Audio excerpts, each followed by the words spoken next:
In 1992, John Gray wrote an entire book about how men and women speak different languages. You might be familiar with that book. It's called Men Are From Mars, Women Are From Venus. Gray points out in the book that we actually use a lot of the same words, but they definitely don't have the same meaning. I'm going to take a few moments to give the guys some insight on how to better communicate with the females, and hopefully we women will also say what it is that we actually mean. We're going to take a look at some of the danger signals that females have from both verbal and nonverbal communication. Plus, we're going to give the guys a few tips on what to say and what not to say. So let's start with the verbal communications.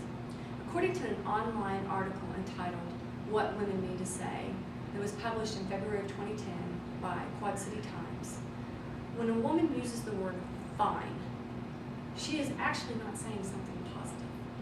When she uses the word fine, she's actually ending an argument. She knows she's right, and she's tired of trying to convince you of that.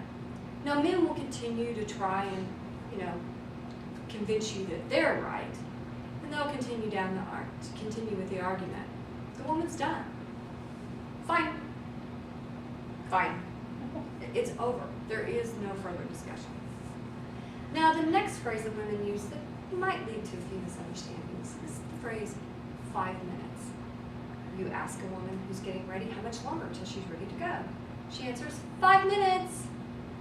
Guys, 5 minutes when we're getting ready is the same as 5 minutes on the clock at a football game. You might as well sit back and relax, because you've got about 30 minutes before we're ready to actually walk out the door.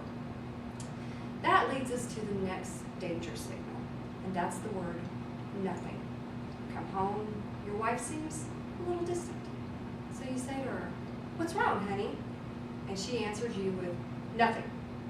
Now, according to that same staff writer on Quad City Times, nothing is an indication that there will be an argument, it will last 5 minutes, and it will end with her saying fine. Now let's take a look at some of the danger signals from the nonverbal communications. Let's start with one of the most common means of nonverbal communication that females use. That's the folded arms. Now, when a woman folds her arms, she's annoyed. What she does after that is going to be an indication of how annoyed. If her lips are tightly sealed, her nostrils are flared, and she's staring straight at you, chances are the damage has been done, and your best defense might be just a duck.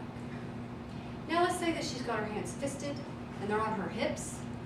Well, I probably don't need to tell you what that communicates.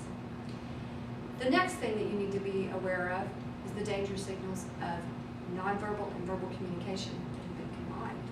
Let's take the phrase, go ahead.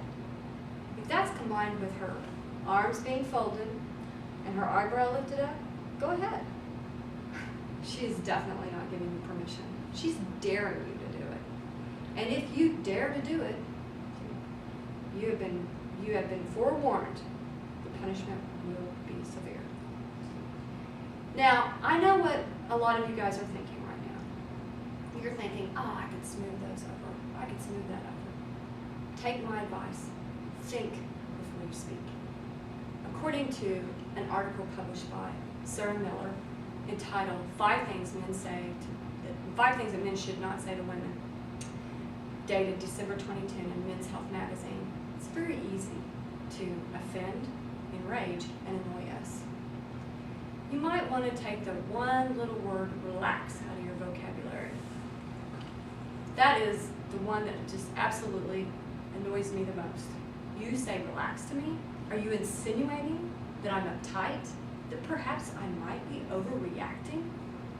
Honestly, the only time that you can safely say the word relax to a woman is when she's in a bubble bath, sipping a glass of wine, and you come in to massage her shoulders.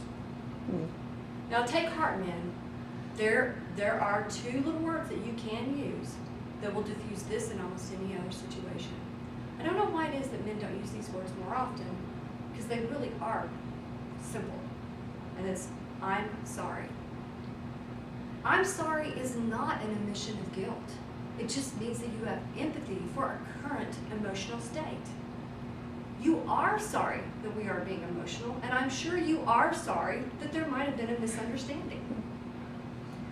Now that you know what not to say and what to say, combined with the danger signals of female verbal and nonverbal communications, hopefully your female-male relationships will be a little smoother.